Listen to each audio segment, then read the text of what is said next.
About himself, he said recently, as for a message, well, I have no message. That's right. Some things, no message whatever. Some things simply occur to me, and I write them down with no aim to hurt anyone or to convert anyone.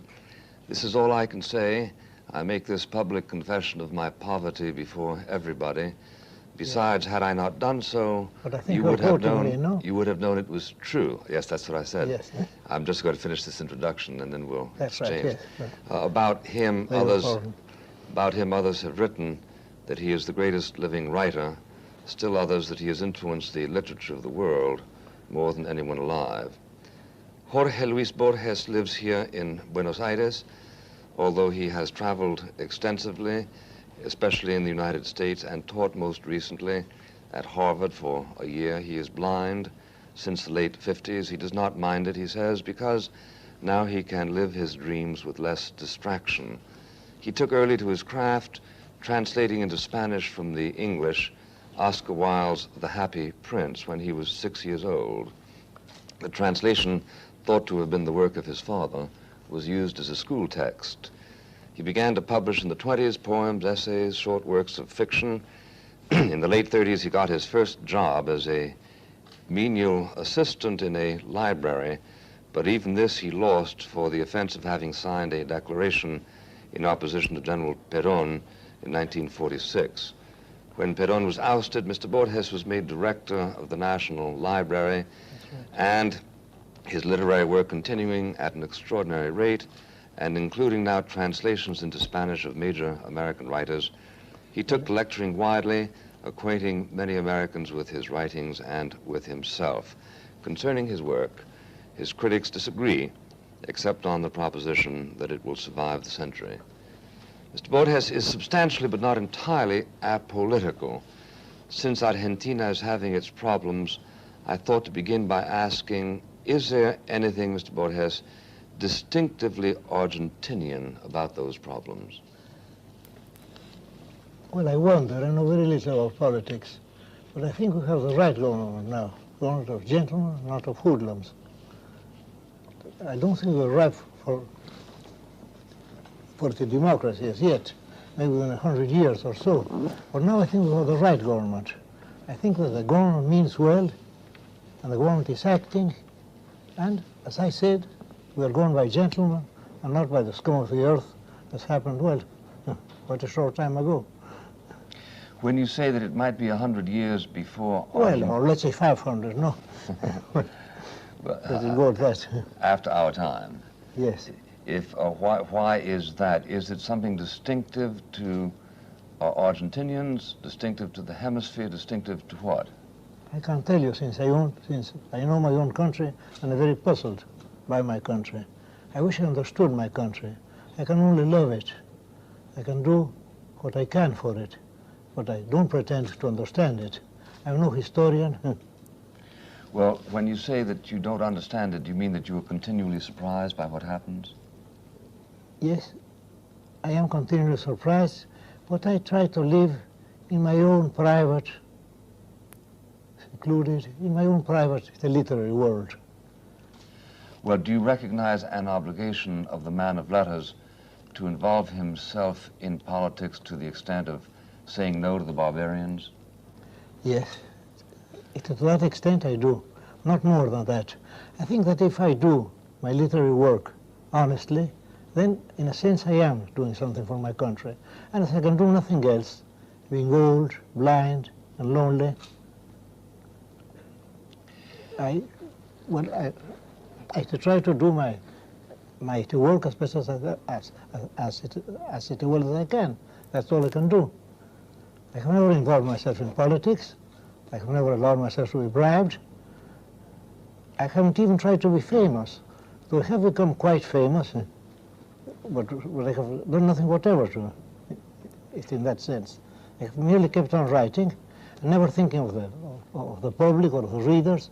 I write to please myself. I mean, if I were Robinson Crusoe in my desert island, I would go on writing. And I suppose I would write more or less the same kind of stuff I'm turning out now. Well, you were criticized, to be sure, in a left journal in America for instance, advocating the execution of Regis Debray in Bolivia. Is that correct? Yes, I suppose it's correct. But after all, I think execution, I think that capital punishment is kinder than it's a prison. I'm not against capital punishment. I wouldn't mind being executed, but I wouldn't like spending 5 years in jail. Personally, I wouldn't mind being executed. In fact, I think I would welcome it, since I'm rather tired of life, since life has few pleasures left to me. Well, if you insist on being executed, let me know and I'll suggest a provocation. You think of the jail more? No. Well, why not? Maybe he was right. At least he wasn't being sentimental about himself or feeling sorry for himself.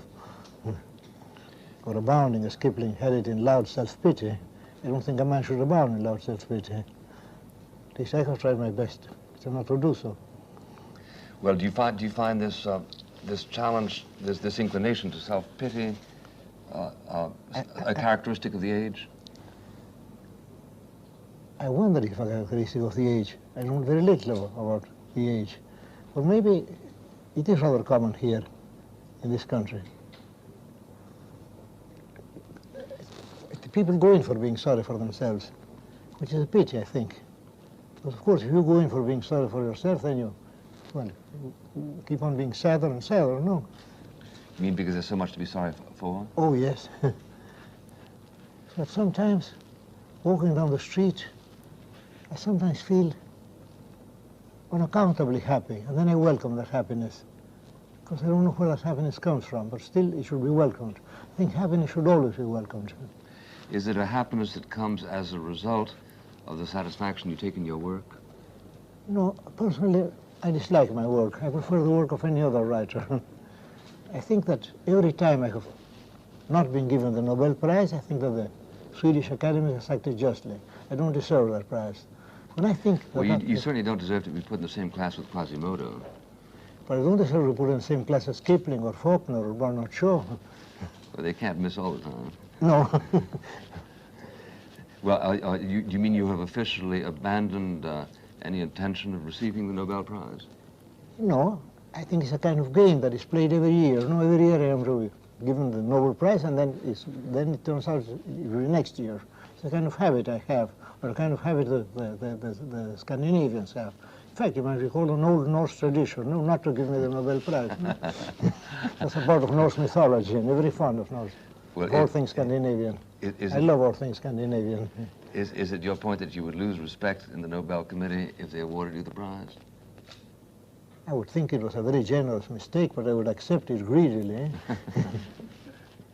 What are you at work on now, Mr. Borges? Well, precisely, I'm working on a book with a friend of mine, Maria Kodama, on Snorri Sturlason, the Icelandic historian.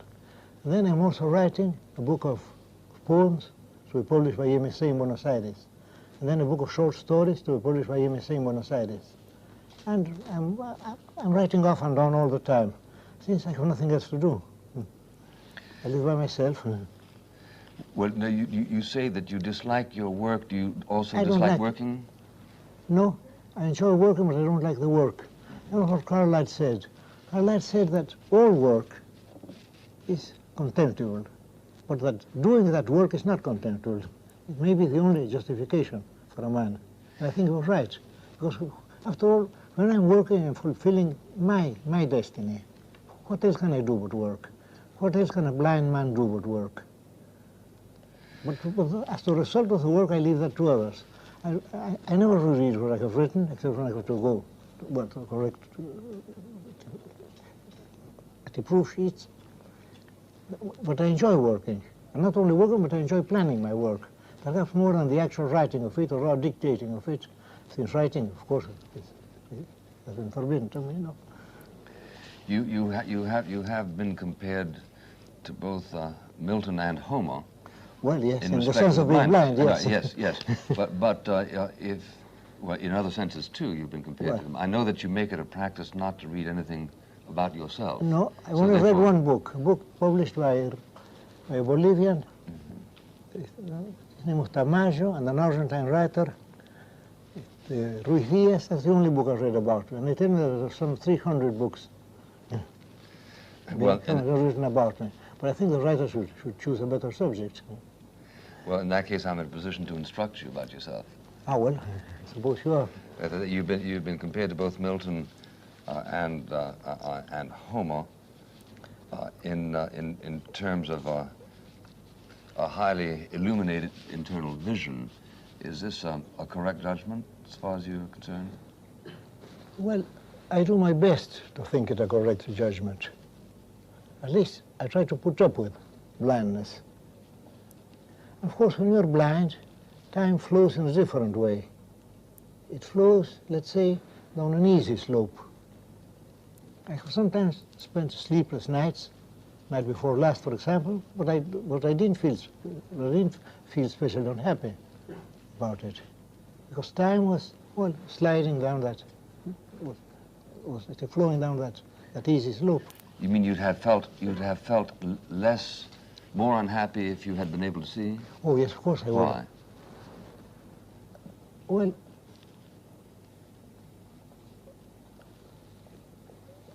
I can't very well explain it. These are a sort of years. When I first went blind, I mean for reading purposes, I felt very unhappy. But now I feel that being blind is, let's say, is part of my world. I suppose that happens to everybody. When one's in jail, one thinks of being in jail as being a part of one's world. Or when one's sick also, after all. Well, how do you refresh yourself as someone who is blind? Well, I'm rereading all the time. I'm having books reread to me. I do very little contemporary reading, but I'm always going back to certain writers. And among those writers, I would like to mention an American writer. I would like to mention Emerson. I think of Emerson, it's not only as a great prose writer, everybody knows that, but a very fine intellectual poet. But as the only intellectual poet who had any ideas, no? Emerson was brimming over with ideas.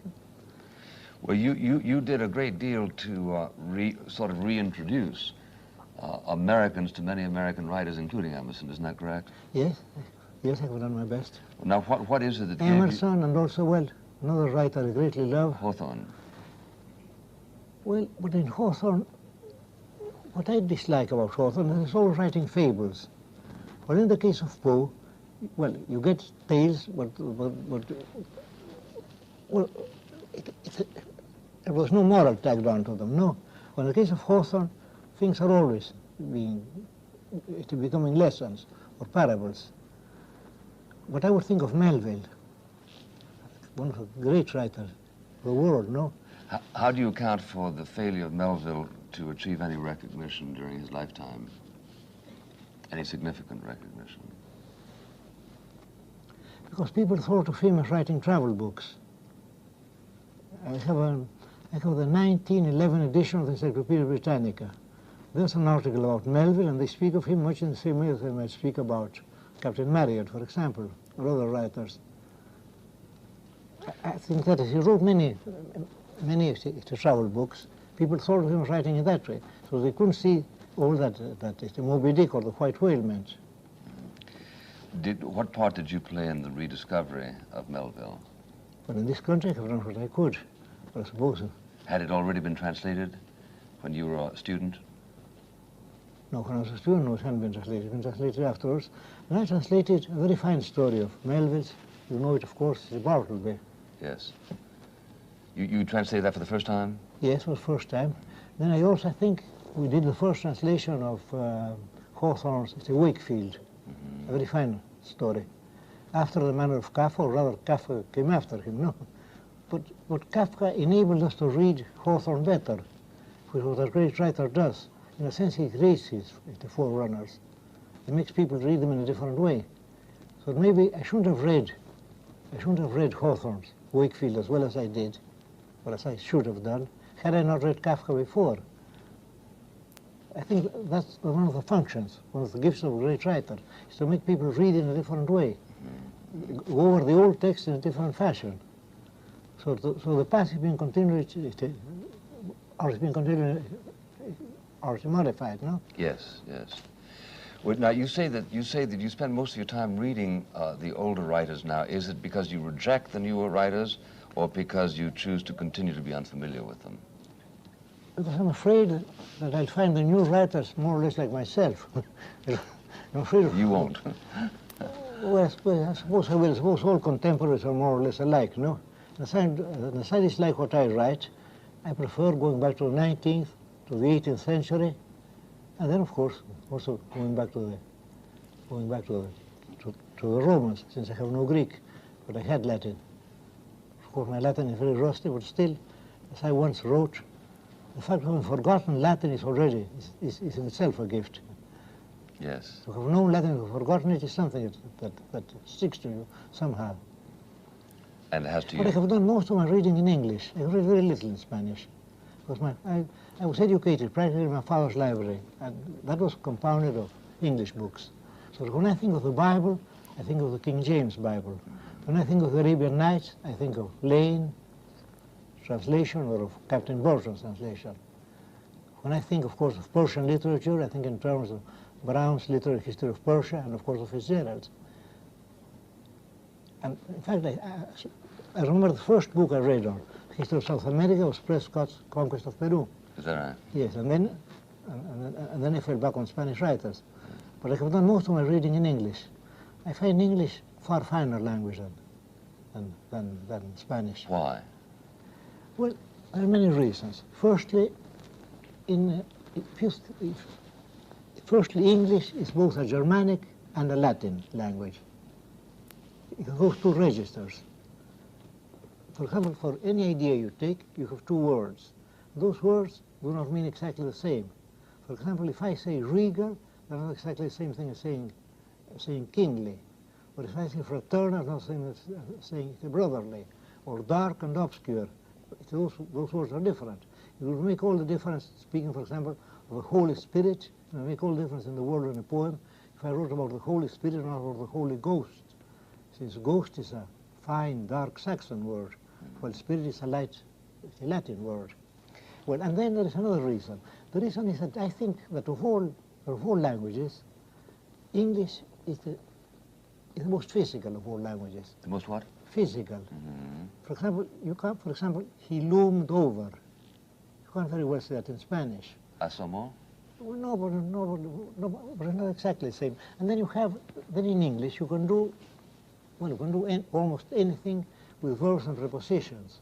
For example, to laugh off, to dream away. Those things can't be said in Spanish. To live down something, to live up to something. You can't say those things in Spanish. They can't be said, or in the Romance language. Suppose it can be said in German. But my German isn't too good. I taught myself German for the sake of reading Schopenhauer in the text. That was way back in 1916. I had read Schopenhauer in English. I was greatly attracted to Schopenhauer, and then I thought, I'll try and read him in the text. And then I taught myself German, and then at long last I read Die Welt als Wille und Vorstellung in the text, and the Parergum Paralipomen also. Well, do you write your poetry in English or No. in Spanish? No, I respect English too much. I write it in Spanish. Well, do you pass on the translations? Do you personally pass on the translations, or do you simply entrust them to people like Kerrigan? No, I have people like Alistair Reid, Di Giovanni, and Kerrigan who greatly bettered my texts. You know, greatly bettered in the translation. And then, of course, in Spanish, words are far too cumbersome. They're far too long. Well, to go back to one of my hobbies. For example, if you take an English adverb, or two English adverbs, you say, for example, quickly, slowly, and then the stress falls on the significant part of the word, quickly, slowly. Well, if you say it in Spanish, you say lentamente, rápidamente, and then the stress falls, let's say, on the non-significant part, on the gadget, I call it, no? Right. And all that makes for a very cumbersome language. Yes. But still, Spanish is my destiny, it's my fate, and I have to do what I can with Spanish. Well, does the fact that the Spanish language is less resourceful than the English language necessarily make it less complete as poetry? No, I think that when poetry is achieved, it can be achieved in any language. And I suppose that a fine Spanish verse could hardly be translated into another language, or is, well, return to something else. But when beauty happens, well, there it is, no? Yes. You know what Whistler said? People were discussing art in Paris. People spoke about, well, the influence of heredity, tradition, environment, and so on. And then Whistler said in his lazy way, art happens. Art happens. Yes. Art happens, and that's true. And I should say that beauty happens. And besides, I think that beauty is not something rare. I think beauty is happening all the time. Art is happening all the time. In a chance conversation, a man may say a very fine thing, not being aware of it. I'm hearing fine sentences all the time, from the man in the street, for example, from anybody. So you consider yourself a transcriber to a certain extent? Yes, in a sense I do. And I think that I have written some fine lines because everybody has written some fine lines. That's not my privilege. You write, you're bound to write something fine, at least now and then, or off and on. Even Longfellow? Longfellow has some very beautiful lines. And very old-fashioned, but I like. This is the forest primeval, the murmuring pines and the hemlock. That's a very fine line. Yes, yes, yes. I don't know how people look down on Longfellow. Maybe he was too much of a literary man, no? He was much the same kind of poet as Ezra Pound, no? I mean, he took most things from the books and not from his own experience. But his translation of the Divine Comedy is a very fine translation. In fact, I read it in Italian. You did? Whose translation? Longfellow's translation. Oh, I see. Yes. And I began, because I've always been a bit of a prig, by reading firstly the notes and then the text. The first thing I read were the notes as a boy. And then I went on to the text. And then I took up the text. That must have been, some more than 30 years ago.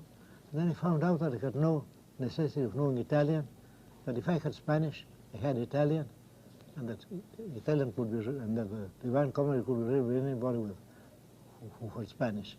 So that's all the languages are much the same. The Italian editions of the Commedia are very fine. Mobiliano, for example, or Greba, or the Grabher. There's a note to almost every line. So if you don't understand the verse itself, you can also fall back on the notes. That's very interesting. I think I have read the Divine Comedy some 11 or 12 times over, and I have no Italian. I couldn't talk to an Italian or to see an Italian film or hear an Italian film. I couldn't understand it. And I have no Italian blood. But somehow Italian and Spanish, well, they're so alike. Well, would you understand it if it were read to you? I don't think so. Because if it was read to me, it might be read too quickly. Yes, yes. But if I don't understand a line in Italian, then of course I can reread it. Yes.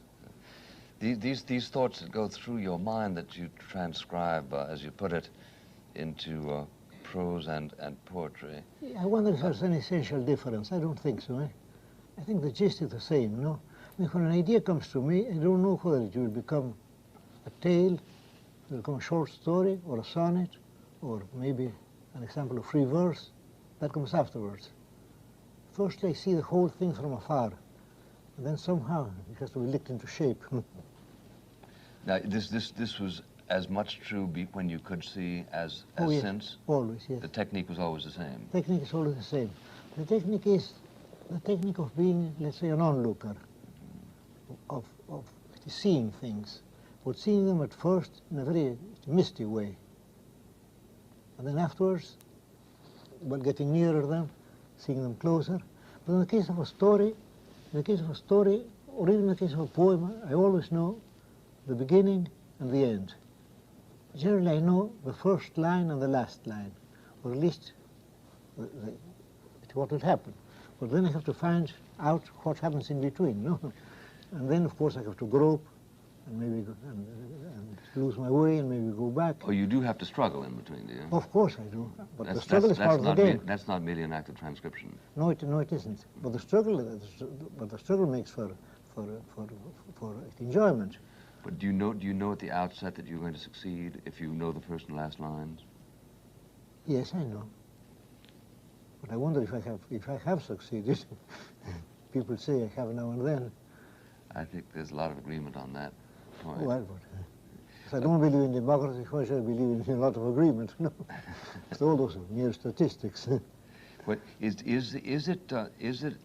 there a critical democracy in which you do believe, or do you find that the opinion of the critics is often mistaken, so that very little expertise lies in the field? Having been a critic, I know that their opinions are generally mistaken. In fact, I have been mistaken many times over. Can you give an example of someone whose reputation was for years mistaken? Is Melville a good example? Melville might be. But Melville now, I think, holds his own, no? Yes. And he should. Yes. Not in all his books. Is there a living writer who is vastly underappreciated? I know very little about living writers. In my case, I could say that I'm overrated. Greatly overrated. My stuff is greatly overrated. Well, what about Neruda? Neruda, when he was a sentimental poet, he was quite bad. When he was a communist, he wrote very fine poetry. That means that communism was the kind of food he needed, no? Even as Walt Whitman needed the democracy, no? But I think Neruda is a fine poet. In fact, I was in Stockholm when we were going to, once upon a time, a fair, and then I said that if this was more or less on the eve of the judgment, no? Yes. And I said, well, if they choose me, they're making a mistake. Of course, I'll grab the prize if I can. But I think there are two candidates. Those two candidates would be Pablo Neruda and Jorge Eugene, at least in the Spanish language. What about Gabriel Marquez? Gabriel Marquez, I think he wrote the one book. The book, I think the book, it falls off, no? I think it begins well, but then at the end, the writer is as tired as the reader, perhaps, no? What about Cortázar? I know very little about him. I was editing a literary magazine. Then a young man came up to see me. He wrote a manuscript. Then he came back within 10 days. Then I told him the story was going to be published, but he was going to illustrate it. That story was La Casa Tomada by Julio Cortázar. Then I met him in Paris, and he reminded me of things. But I haven't read his other books. That story is a very fine story.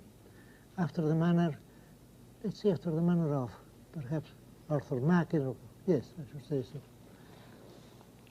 Are there any of these writers, Mr. Borges, whose work simply resists Spanish translation into Spanish? Nabokov, for instance.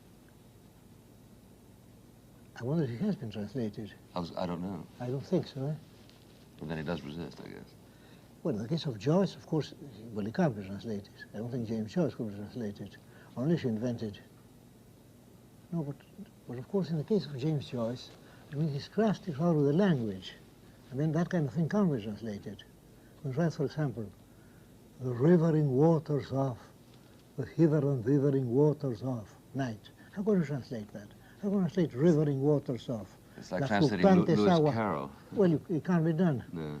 It hasn't done in German, because German is more or less akin to English, but not in Spanish. In Spanish, the whole thing is rather lame, you know? Is Shakespeare successfully translated into Spanish? No, because Shakespeare also, I mean, he abounds in verbal music, in word craft. That kind of thing can't be translated. I attempted a translation of Macbeth. And then after a scene or two, I felt I couldn't do it, and I left it. Because Macbeth would be my favorite. The Shakespearean tragedy. I mean, it's so tense. It begins at full speed and then goes on till the end, no? Yeah, right. Are you one of the last admirers of Kipling? I hope I'm not one of the last. I think Kipling was a very great man. I know you do. But he's not very widely appreciated or even read, is he? No, because he's judged by his political opinions, and suppose opinions are on the surface. I don't think a writer should be judged by his opinions. I think when you write, you should be judged, well, by what you write, and you don't write with your opinions. Opinions, after all, are on the surface. They come and go. People hold many different opinions. It is in their lifetime. But in the case of Kipling, he was a very wise man also, and his word craft is wonderful. When I remember, for example, Harp Song of the Dane Women, you see how stark the title of the poem is. How it doesn't even sound like English. It might be Old English or Old Norse. Harp song of the Dane women, and then sicken again for the shouts and the slaughter. There you get the Old English staff rhyme or alliteration. Sicken again for the shouts and the slaughters. Yes, yes, yes. No, he's a very fine writer. Was he appreciated in your childhood in Spanish or not? Yes, he was. He was. But people think of him, I think if a writer writes for children, he makes a mistake. I mean, as concerns his own fame. Because people think of him as only writing for children. In the case of Stevenson, for example. Why do people look down on Stevenson? Because they think only of Treasure Island. A very fine book, but a book meant for boys. But had they read his other books, you feel that he was a very fine writer also. So perhaps it may be a mistake for a writer to attempt, let's say, the boyish fiction, or to attempt the detective fiction, because people think of him in terms of that particular kind of craft.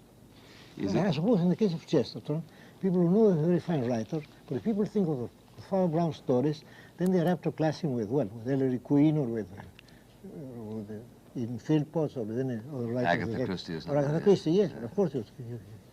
Well, is it a mistake? Is it a mistake? It may be a mistake for the fame of a writer, not for the writer himself. Sure. Because after all, well, if the Farmer Brown stories didn't exist, I would feel it was a great loss. At least to me. I agree. But at the same time, it has done him no good to his reputation. Well, would you go so far as to say that a writer who seeks fame ought not to read books that children can enjoyably read? No. What about Tolkien, for instance? No. Well, Tolkien, I have only found him utter boredom. I have never got inside his books. When who got inside his books? I have never got inside his books. I have always been an outsider, no? Yes. I attempted the Brotherhood. This is the Brotherhood of the Rings. Yes, the Lordship of the Ring, isn't it? The Lordship of the Ring, I don't know, but in any case, no rings were awarded me, no. I tried to enjoy him, I did my best. I was in Scotland at the time. There were two young Americans there who read him, and laughed very loudly, but at the same time I felt that I got nothing out of the reading. When they compared him to Lewis Carroll, thought that was sheer blasphemy, you know. I'm so fond of Lewis Carroll. No, what I said was the writer should not write for children, because that may harm his reputation. Yeah. But after all, I wonder if reputations are worthwhile. Well, important is the work itself. I mean, the enjoyment of what you're doing. I only think of reading and of writing in terms of happiness. If you don't feel happy when you're reading or when you're writing, then, or if you don't feel greatly moved, then you're not really reading or writing. The whole thing is merely reading, I mean, for examination marks, and that, of course, I won't say that way madness lies, but that way dullness lies. Are you really saying that all writers should enjoy? Are you saying that writers should enjoy writing? Well, of course they should. At least I do. I mean, I have to toil, I have to work, but at the same time I'm enjoying it. After all, I have chosen that literary fate for myself. Well, do you think a gymnast should enjoy? I know nothing whatever of gymnasts, so it's whatever I say. Well, ought they to enjoy their exercises? Would you say? Are you making a universal statement that all people should enjoy their work? No, I suppose sweeping statements should be avoided, and that's a sweeping statement also, no? Maybe when one talks and falls into sweeping statements, no? In fact, if you talk, you are making a sweeping statement. Huh? If you say A is B, that's a sweeping statement. It may not be always B, maybe something else. But I enjoy writing. In fact, one of the few enjoyments left. And so, as you put it, you would write even if you were Robinson Crusoe, and there was no well, Robinson Crusoe, the only thing I could do would be to write. Yeah, you could build canoes. Well, my canoes would be hardly worth the building. I don't think it would be any good at that kind of craft or any other. You'd rather write a book about how to build a canoe than build a canoe, right? Oh, yes, of course I would. Or maybe I would choose another subject, no. Well, what in your judgment, is the new Philistinism about which there is a lot of talk these days. I don't know. There are so many Philistines in the world. Which is the one to which you have a special allergy? I hate nationalism. As distinguished from patriotism? Yes, I think nationalism is a mistake. And I think that we're all more or less nationalistic. Maybe I am. When you say Argentina, I was very angry. There was no such word. The word should be Argentine. Argentina is an invention. I mean, a word that rhymes to Bolivian or Peruvian. There's no such word, of course, since Argentine is an adjective. Argentine is an adjective? Of course, the Argentine Republic. Because Argentine means silver because of the Rio de la Plata. Silver river, yes. Argentina is no such word. That was... Oh, you're talking in English, you mean? No, I don't think there's such word. Spanish is no such word. You never say República Argentiniana, it's the República Argentina. Nobody, if you say Argentina, people would stare at you. That's, how common is that error? Yes, I was asked all the time when I was in the State, people asked me, are you an Argentinian? And I said, no, there's no such thing. Are you Spaniard? Well, I left off being a Spaniard 150 years ago. Are you Latin American? Well, no. Who knows what a Latin America is? There's no such thing. I mean, a man is a Colombian, a Peruvian, a Bolivian, an Uruguayan, but hardly a Latin American. There's no such thing. Or an Argentine. Or an Argentine, why not? I do my best to be a good Argentine. And you say you detect this nationalism even in yourself? Do you detect a lot of it in current literature? I detect it in myself. You do? I don't know why, for example, I write so much about such an invisible, such a dull city of Buenos Aires, and yet I love it. I write so much about myself. I'm not an interesting character, and yet I keep on being interested in Jorge Luis Borges. I don't know why. Well, Still, it's a lifelong habit. One of the books about you says that your most intense experiences are autobiographical, but that doesn't mean either that you're narcissistic or that you're nationalistic, does it? I don't think so. I suppose it means more essential things. It means, well, it might be in thinking or loving or falling in love or being crossed in love or being now and then happy in love. Those things are essential to a man. But they're universals too. They are universal, of course. So therefore you're not committing the sin of nationalism. No, I'm not. Or of narcissism. No, I'm not. No, I don't think I'm a narcissist or a nationalist for that matter. The nationalism, I think, is wrong in all countries, especially in a new country like mine. I mean, you can imagine, for example, well, let's say you're a Chinaman or you're Japanese or even a European, or even if you're an American, you might be a nationalist. But here, where history is, let's say, some hundreds and odd years old, I mean, a country with no local color like this, we had quite a fine history in the last century, and now I think that we're more or less improving. I mean, we went through a very sad period, but now things are better. Or at least we should hope they are better, because our hope is part of the bettering, no? Yes. Well, it didn't undermine your appreciation of Kipling, his nationalism. No, because I think the British Empire made for good. I think it was right there. So maybe it did no good to England. Objective, not just nationalism. But in the case of Kipling, I think, I not only think the British Empire made for good, but I think that Kipling needed that faith in order to write his books. Even as all people needed democracy, or Neruda ecumenism, or Dante needed the Roman Catholic Church. That it was a catalyst of his talent? Yes, he was. But why not? That's allowable. Not only allowable, it was we wished for. Well, why don't we have any good literature coming out of the Soviet Union celebrating communism? Why isn't it a catalyst of anything beautiful? Because people are bullied into it. As distinct from Neruda, who was not? No, he was not. Now, to the sincerity of Neruda, I know nothing whatever. But still, it made him, I mean, he was a bad sentimental poetry. His love poetry was quite bad. he thought so too. And then that political faith came to him and saved him. I only met Neruda once in my life. He thought of nothing would be done with the Spanish language. And then I said to him, something might be done with English. And then he said, well, something has been done. And then I said, Spanish, nothing has been done as yet. And I said, no, I suppose not. And I said, well, we'll have to do something for that God-forsaken language. And, well, we did. Well, at least he did. How many books ago was that conversation? Yeah. That must have been way back in 1920-odd, eh?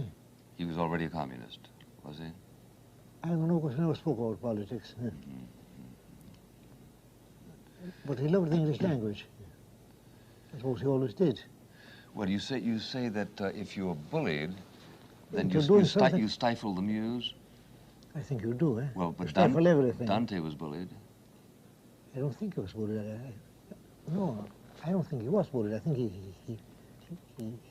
believed in it.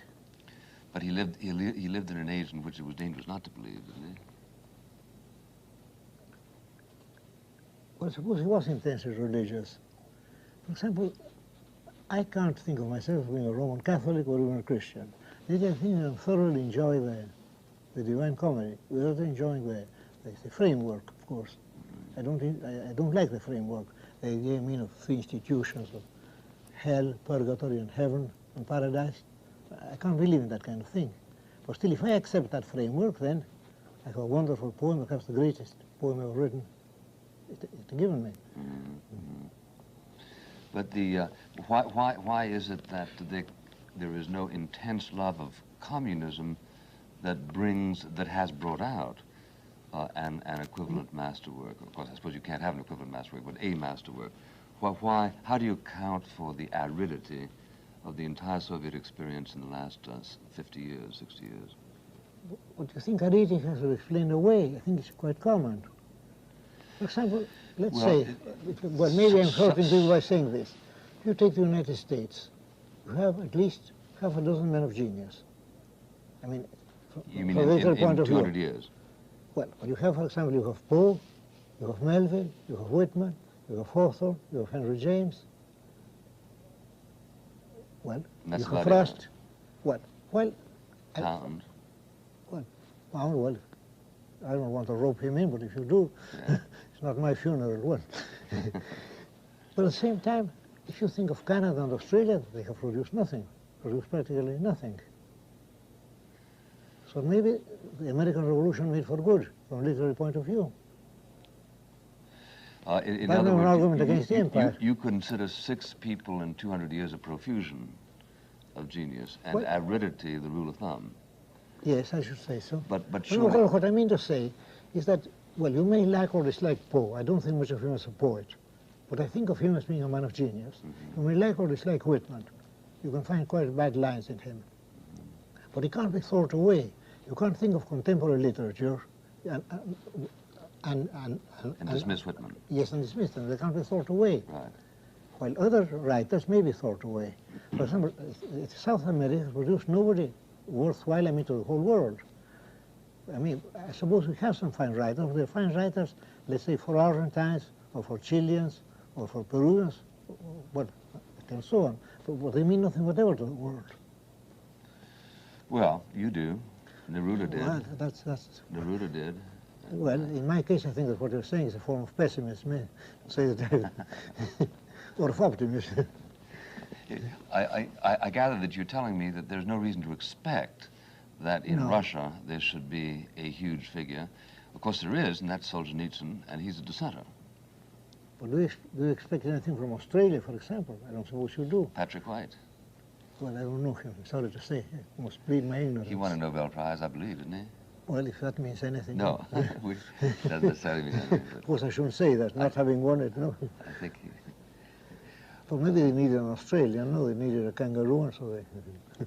Well, you have then no thesis that would explain why over a period of 50 years in Russia there was the biggest spiritual conflagration in literary history, and then nothing. You might say That's that in that case, the Tsarism was better. Since they gave us Tolstoy and Dostoevsky and Gogol, Yeah, it made for good. correct. But what was it that all of a sudden brought that whole movement, destroyed the inertia? Or is it simply, is genius too rare to make it possible to formulate any rules about the incidence of it? Suppose it is rare, and then we have to fall back on Whistler. Art happens, or it doesn't. Nothing unexpected. But there are propitious and non-propitious circumstances, aren't there? And propitious countries also. For example, England. I greatly love England. I worship England. Yet England, for example, if you think of it in terms of music or of painting, it's not a very important country. Yeah. But in terms of literature it is, in terms of poetry especially, in terms of prose also. But I don't suppose England produced any musicians important to that matter to the whole world. I don't suppose they have. Though I love Turner, but still that may be a private bias or hobby of mine only. You love who? Turner. Yeah. Well, And Blake also, but of course in Blake what I admire is rather the poet and the mystic. Yeah. well, are you making really a genetic observation or a cultural observation that people with English blood will gravitate to letters but not so much to art or music? I suppose he might be translating into that, but I won't care to make such a sweeping statement. In fact, I wonder if I'm capable of abstract thinking. I don't think I am. I only think in terms of particulars, of individuals. That may be my English side also, no? Yes. The things in terms of, nominalism of individuals. In France, would you make any generalities of the English nature? France has produced many men of genius. I think we should all feel very grateful to France. I think I've been ungrateful to France because always looking at England and also at the Scandinavian countries. What France can't be thought away, can't be done. Spain has produced perhaps the one man of genius, Cervantes, and the others, I suppose, may be safely forgotten. At least I safely or unsafely forget them. No. Yeah. I have a Spanish, Portuguese, and English blood, and maybe, as everybody has, it's a Jewish blood also. No.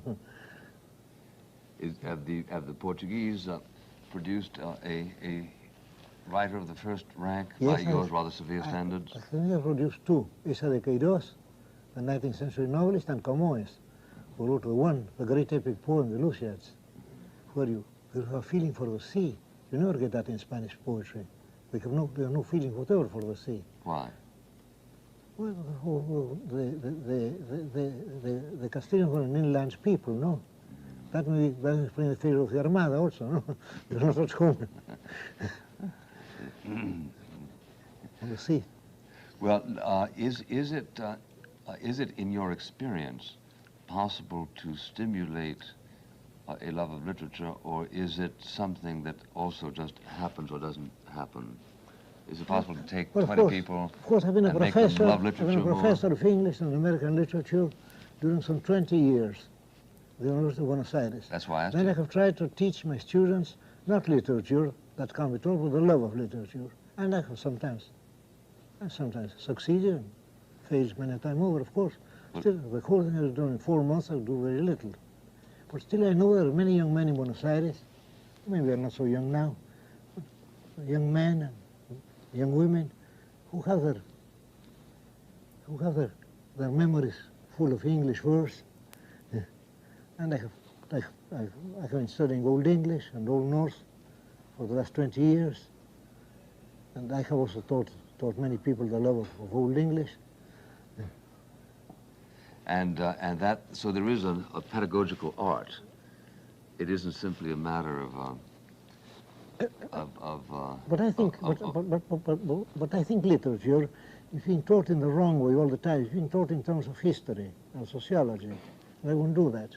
I mean, I have seen many teachers who are always falling back on dates, on place names. You don't do that? I do my best to avoid it. But one of the On reasons the grounds that it's distracting? yes, of course, yes, I say that's art irrelevant, no? If I, for example, if I give you a beautiful line of verse, That verse it should be beautiful today as it was centuries ago, or had it been written today, it should be beautiful also. Well, doesn't the context in which you read it attach a certain meaning to it? Yes, but I suppose if a line is beautiful, the context can be safely forgotten, no? If I say, for example, that the moon is the mirror of time, that's a fine metaphor, because you think of a mirror as being something round, it can be easily broken, and yet somehow the moon is as old as time, or half as old as time. Now, were I to add, that comes from a Persian poet, I wonder if that would add to the beauty. Perhaps he might add in a certain way, but still, had that metaphor been invented this morning, it would be a fine metaphor, no? The moon, the mirror of time. Well, it happens to be a Persian metaphor. Well, but certainly certain things are accepted as beautiful in part depending on the prevailing style. The kind of enthusiasm, for instance, that was shown for Restoration comedy. Some of that stuff isn't very funny now. Some of the romantic excesses of the 19th century are... But I suppose that all that's rather artificial, no? That's one of the reasons why I'm so fond of old English poetry, that nobody knows nothing whatever about the poets, about the precise, let's say, century they wrote in, and yet I find something very stirring about old English poetry. Maybe... It has to stand on its own 2 feet, you mean? I think it has to, or maybe because I like the sounds of it. Meich b'mashilvum soth yedur rekan, sitha sejan.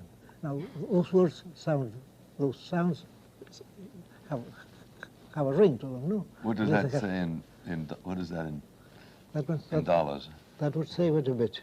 In dollars, that would be, I can utter a true song about myself. I can tell my travels. That sounds like Walt Whitman, no? Yes. That was written in the 9th century in Northumberland.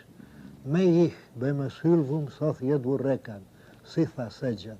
And this Rapon translated as this. I think it's a rather crabbed translation. May I, for my own sake, song's truth reckon, journey's jargon. Well, that's too much of a jargon to me, no? Of course, he's translating the sounds. May ich b'mashilvum soth yedur rekan, sitha sejan. May I, for my sake, song's truth reckon, soth yedur rekan. He's translating the sounds more of a sense, no? Yes. And then sitha sejan, well, tell my travel, he translates journey's jargon, which is rather uncouth, at least to me, no? Whose translation you say? It's Rapon's translation. Oh, it is? It's Rapon's translation from the Anglo-Saxon, yes. How would you have translated that word? I would translate it literally. I can utter, I can say a true song about myself. I can tell my travels. I think that should be enough, no? Because a plain statement, a straightforward statement. But in any case, this would be an example of something that can't be influenced by change in fashion. I don't think so. It's beautiful then and I think now. these things are beautiful. Well, Keats said it, he said in To Flower Away, perhaps the thing was true. A thing of beauty is a joy forever. I suppose he meant that, no? If he meant anything. Now, when you say too flowery away, you were intending what kind of criticism? Well, a thing of beauty is a joy forever. There is something flowery about it. Don't you think so? Well, I do, but I'm not sure that the perspective by which we are permitted that observation was available to him. Yeah, but if you have to take perspectives into account, then things are not too good, no? For example, I was reading Borges' translation of the Arabian Nights. I think Arabian Nights is a very fine work. Fine as it was written this morning. It's a very fine work. And would read well anytime. I think it would. I think that's the test, that the book should read well at any time. Of course, when writers go in for word craft, for verbal, for word music, then of course it's very difficult to translate them. In the case of Shakespeare, for example, I suppose that half the beauty lies in the language, and then of course can be translated. Well, is there a correlation between the self-esteem of a writer and his permanence? Or is there no rule on the subject? Do some modest writers live and some vain writers die? I don't think I could say anything valuable on that subject. Did Dante know he had written a masterpiece? Yes, he was fully aware of it. You can see that he knew very well what he was doing. Unlike Shakespeare, was unconscious of what he was doing. Well, to take a lesser example, did Mark Twain know how good a book he was writing? He wrote Huck Finn? I don't think so. No. You see, at the end of the book falls to pieces. Tom Sawyer is allowed to spoil the book. And yet he wrote the book. The one book, I should say. Well, the other books are some are quite good, no? I mean, well, Roughing It, Life on the Mississippi, First Days in California. Those are fine books. But those are not as good. Of course, he had to be making jokes all the time. That, I suppose, hampered him, no? Well, Cervantes thought of himself as a poet, didn't he, primarily? As a poet, he was nowhere. Yeah. So that was simply a mistaken judgment. No, what I mean to say, he was a poet when he was writing prose. No, when he was writing, when he was attempting verse. Yes, yes. Groussac said that the one good verse he was written in Spanish was La gracia que no supo darme el cielo. I mean, being a poet, no? Yeah. That's the one line of good verse he ever wrote. Do you want to translate that? The gift that heaven did not give me, no? Would not give me. Could not give me. Yes, could not. Que no quiso, no, would not. Did not care to. Well, thank you very much, Mr. Borges. No, I have to thank you for extraordinary patience, no? You can have my patience anytime you want. Well, thank you, sir. And thank you very much, ladies and gentlemen. Thank you, sir.